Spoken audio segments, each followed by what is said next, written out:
over and over. You have a much better attitude about Reels. this than I do, Oops, reels. Victoria. And false emotions as well, like false emotions, so I look like I'm just like... All right, ladies, first of all, I think you all deserve a round of applause. Undefeated so far through the season. Fantastic. Not only undefeated, swept each of your matches, which is really, really difficult to do. #1 in the league, which is really tough to do. It's all the With coaching. one game short. We're still missing a game. Yeah, so it's fantastic accomplishment. And your coach's record is untarnished, so thank you very much for that. Coaching. You're going to have your toughest match coming up on Monday. This is going to be a different type of game. It's not going to be as easy as what you all have experienced. So I thought today what we do in order to prepare is first let's go over the core tenets that we talked about and the strategies that we talked about. And then I know Ed has he may have mental notes. I took physical notes because I'm older and I have to take physical notes on some of the good things and some of the coaching moments that I've seen from the past 2 matches. And rather than just talk to each of you individually, I thought we would actually walk them out. So it's a teaching moment for everybody to learn why we think that way or why we might make that move. And then what I'd like to do is, I know Ed spent some time on the drop shot.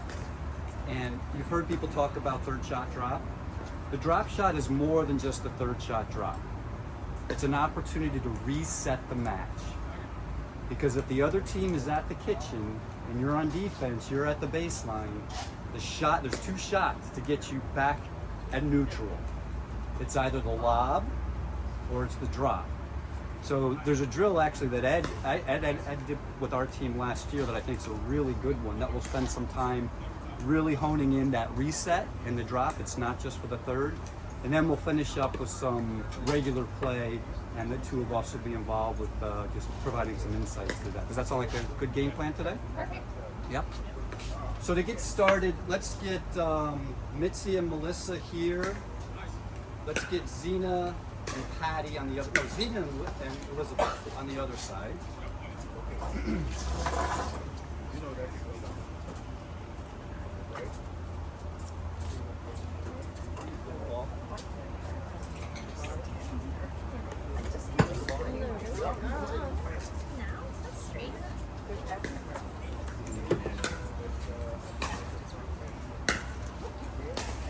All right. So you remember the first thing that we talked about from a strategy perspective is this is a game of statistics, right? The team that makes the most errors usually loses. What does that translate to? Every shot you take is an opportunity for you to put them in a position to make a mistake. So every shot you take is intentional. It's not just hit it or not. You're going to want to intentionally put them in a position where they have the highest probability that they're going to make a mistake. So if we start with a serve, you're serving to Elizabeth, what are you thinking? Deep. Exactly. Also, if depending upon how confident you feel, is there a weaker side of that? Based on where she's standing or what you know about her, is there a different spot that she might Typically it would be backhand. typically backhand, right? So you're thinking when you serve to her, deep backhand is what you want to do. That's going to put her in a position, the most likely position to make a mistake, or at the very least, not in a position to make an aggressive return. Question?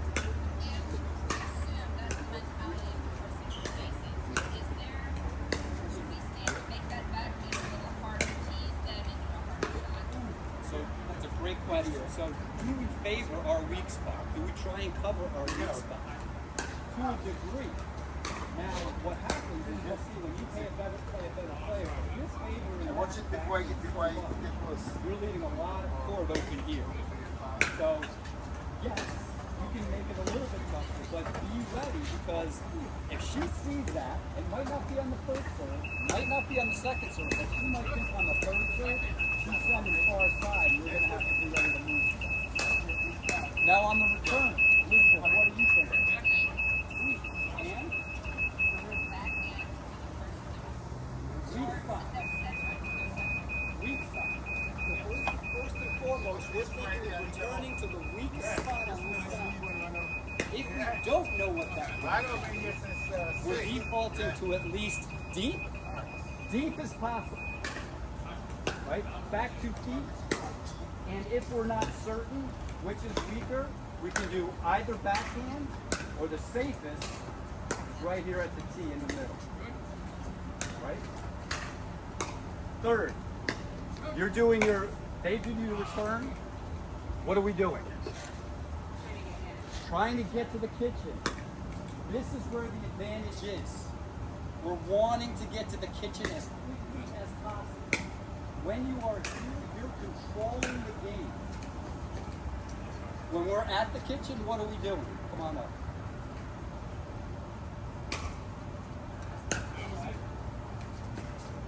What are you doing? Balls are coming to you. What are you doing? Yeah.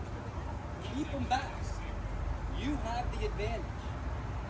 There's a high probability they're going to make a mistake when they're back behind the bases. You're going to keep them back. Keep them back. What are you two doing? They're keeping you back. What is your objective? You're trying to get to the kitchen to neutralize and make it an even match. Right? So now you're going to either do that via a drop or a lob. The drop is a higher percentage shot. The lob, if you don't hit it correctly, you're setting them up for an overhead and trouble for you. So the default we're thinking is drop. We want to drop to the kitchen and neutralize. Come to the net.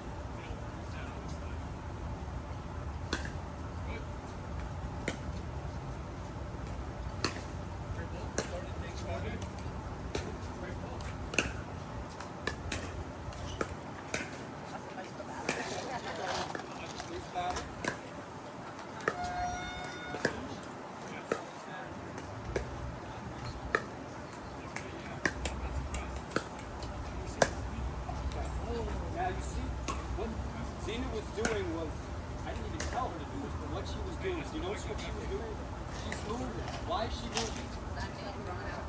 She's covering the middle, exactly. So, when there's a deep battle, you're moving as a team.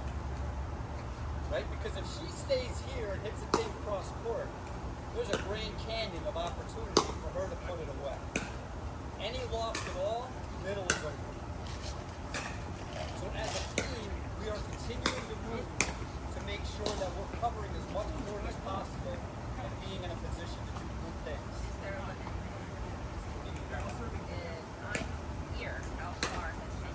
She just wants to cover. She doesn't want to desert this because like she opens this up.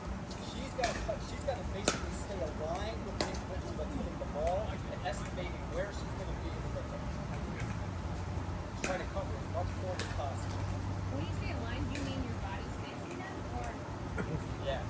What you're trying to do, if you think about it, they teach, my son was a hockey goalie. As a hockey goalie, you want to be as close to the shooter as possible and as square to the shooter as possible because that gives you the opportunity to cover as much space as possible.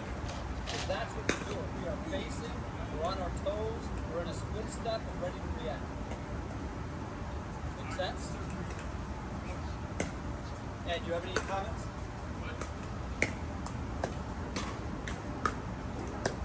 Oh, that's good.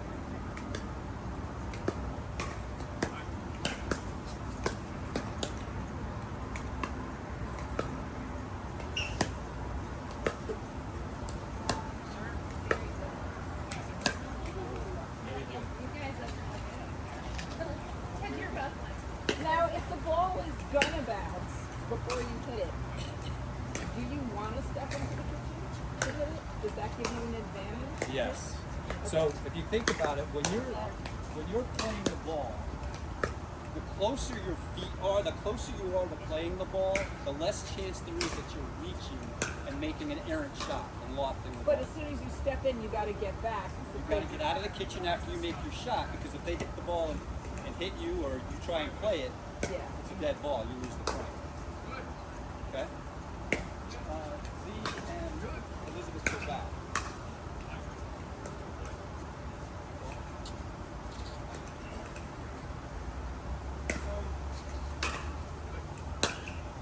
Who's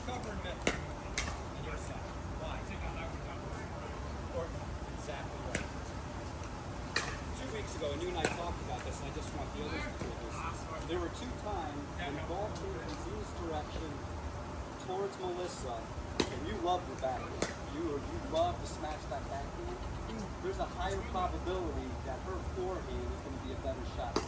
You were 50% successful. One, you put in the net, and one, you hit a great shot. But the key here is, as teammates, you need to communicate who's covering what. And you make those decisions based on where the strengths are. In this particular case, she has a higher probability of a better shot because she's forehand middle. So the understanding should be in this setup, you got middle. The only time that I would say that's not the case is if you're back, you're up. So Melissa, you're back. And for some reason she hasn't gotten to the net yet. A ball comes middle. The only time I would consider maybe having her take this is when she's still back trying to get up. Because her feet are moving like crazy to get here. There's a high probability that she's going to make a mistake. But having you be able to attack that and surprise them, that you look like you were saying something. Yeah, I mean, even when we played the other night, even at high levels, it's constantly a problem.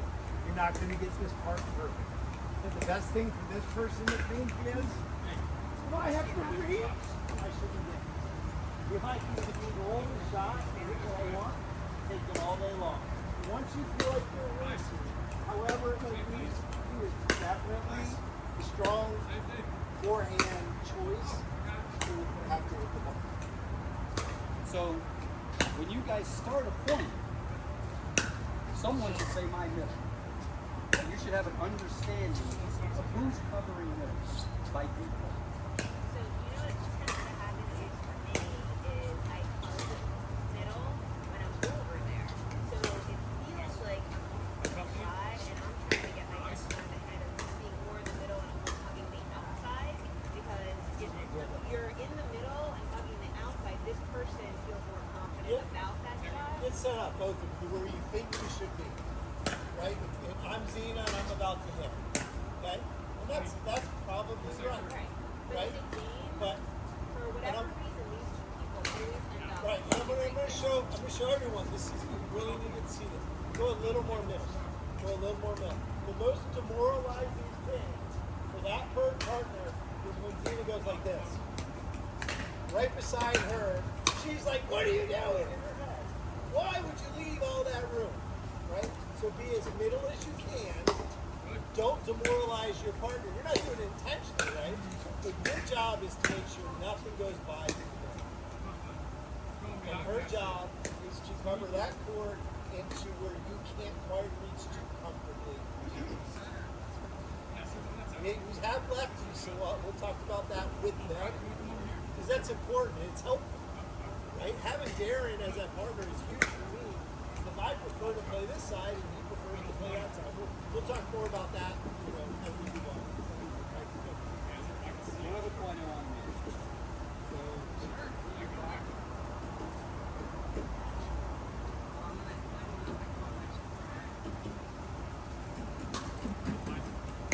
Elizabeth is going to hit a lollipop. By a lollipop, I mean essentially it's going to be not necessarily an overhead, but it's going to be a lob that you can attack. So it's maybe an errant lob. So I saw this happen multiple times. Errant lob. So he's going to hit a lob. It looks like it's going to be errant, and it's not going to be.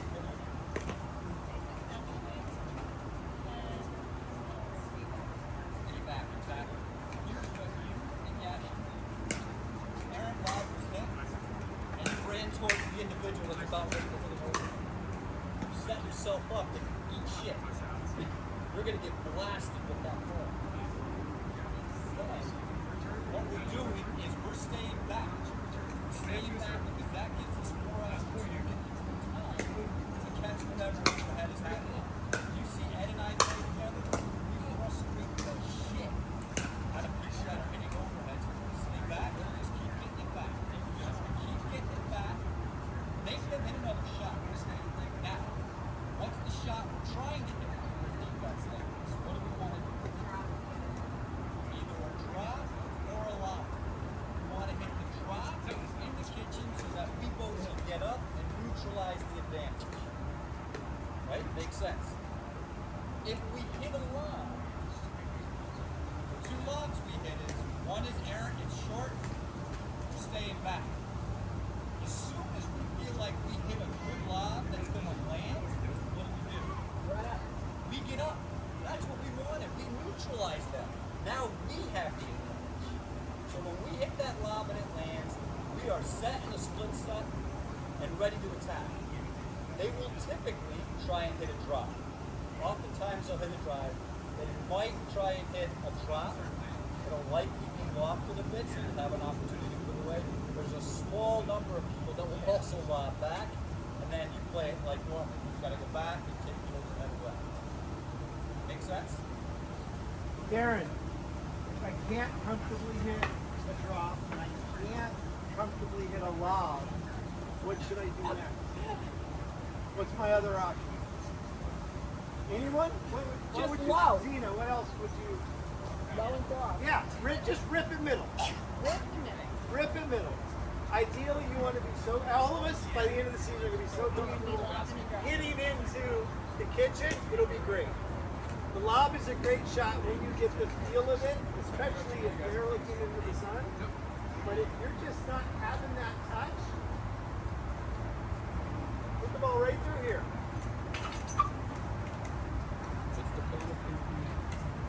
Anything up the middle is the cone of confusion and conflict. What did we call the weaker opponent? Weaker Wendy? All I could think of was Debbie Downer. I'm like, John Debbie. Don't want Debbie Downer. All right. I want to make one other. Everyone come to the kitchen real quick. I want to make one other comment, and this is directed to one person in particular. You said you never coach it. You said he never coaches you. I said I think I'm uncooked. So when you were dinking before, it was great, and I could hear what was in her head. I could do that. No big deal. But what is the intent?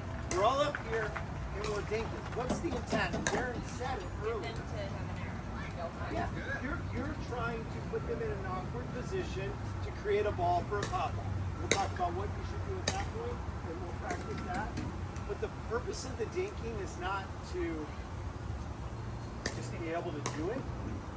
You were doing something without moving it. You kept moving her a little bit further and further. Dana was paying attention. She came there with us. At some point, you're going to have that middle shot that you had or a wide open line. And so you're doing all of this with a purpose, right? I can keep it in. I can go to a spot. Elizabeth's balls were just coming back, which was great. She didn't seem like she was trying to do anything. She was just keeping it back. So you were dictating the point. Exactly right. All right, one other thing I want to bring up with that. Slide over. She just hit a great ball here. It comes back. Everyone needs to hear it's one of our mottos, right? From here, if she wants to go line, she can. You can go line, but you can't flirt with the line. There's no reason to try and hit this ball here. What's the biggest reason? One, when you're playing competitive stuff, if they have it right, oh, that's way out. It was way out. Okay? So you can go line whenever you feel like that's the good shot, but don't flirt with the actual line. Your aim should be here. And guess what? She may reach it and get it, but where's it likely going? Anything is hard to keep up. Back up, please. Step.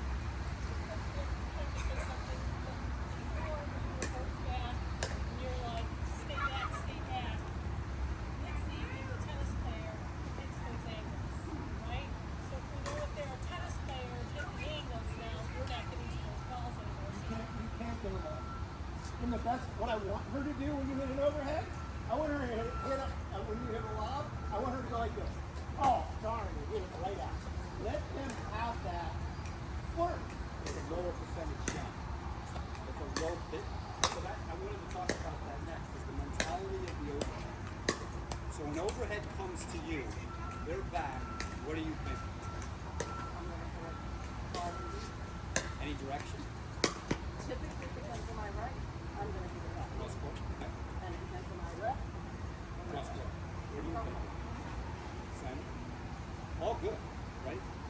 back, again, the overarching mentality is we want to put this in a place that's the highest probability that they're going to make a mistake.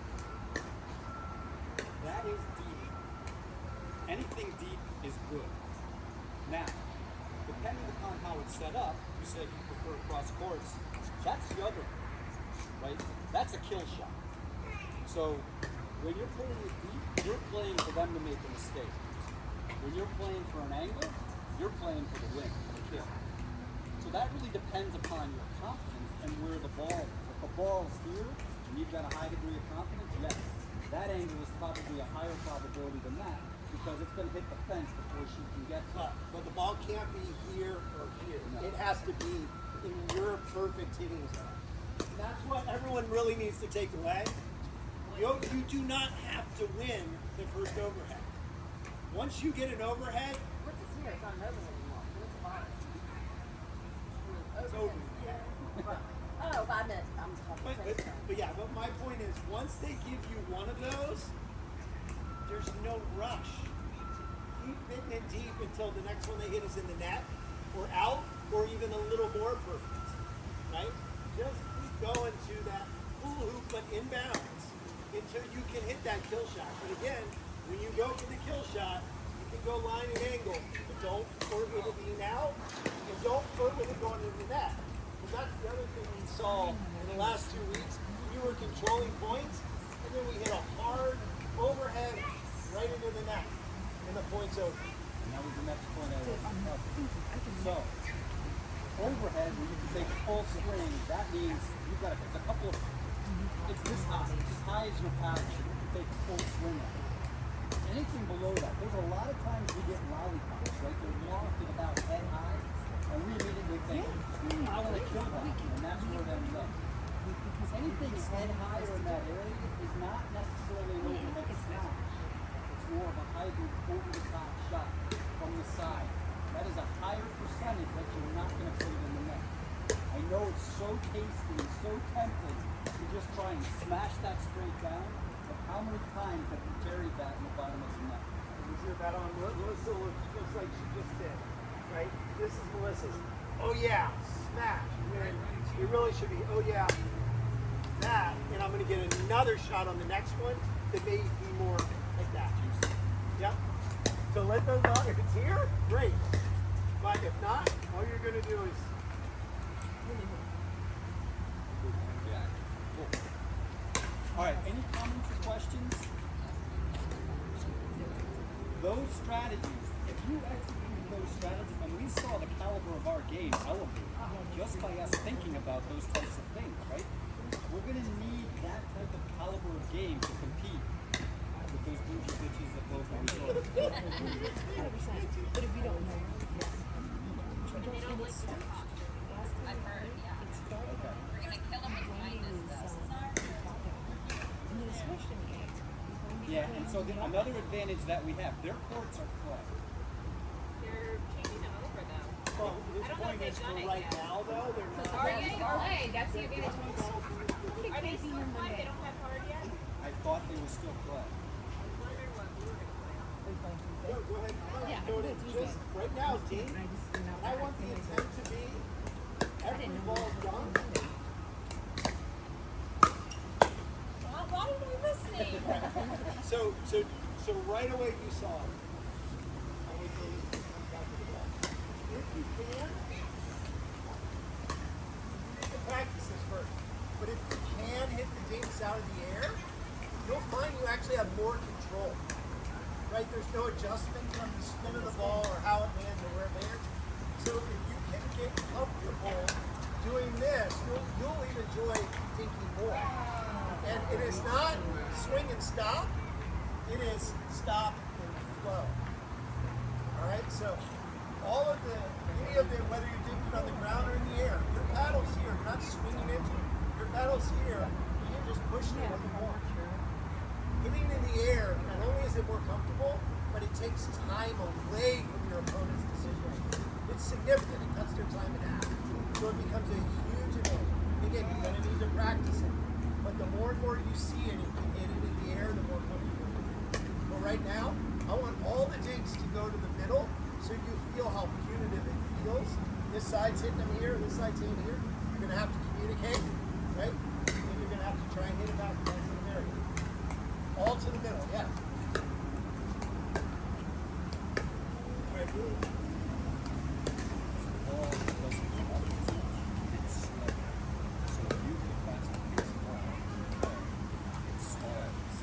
One nothing.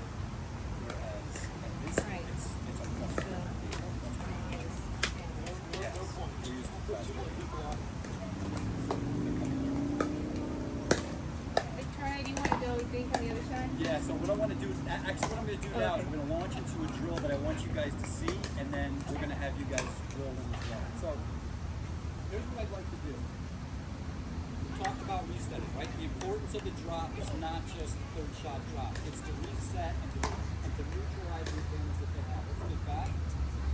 Stay up. Yeah, just the mystery of that terminology real quick. Get the old version third shot drop out of your mind. All it means is I'm hitting a ball into the kitchen that allows me to move up. Could be the third shot, the 10th shot, the intermediate. So here's the drill we're going to do. Since these girls have the advantage, we're going to play a game. It's rally scoring means you can score on either side. Anytime they score a point, they get 1 point. Since they're at a disadvantage, they get 2 points. Their mission is we're always going to serve from this side. We're going to start with a drop to try and get to the net, and then you get into a dink back. What this is to practice us on the reset, moving, transitioning from defense to offense. Okay? Then what'll happen if she scores a point, you just switch sides. If you don't, then it just goes to the other server. Right?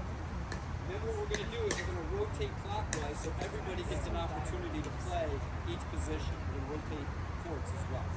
So let's play one. So start, Elizabeth, serve. You're going to just one drop of the two. And then the play begins. Right? Now Zina's serve.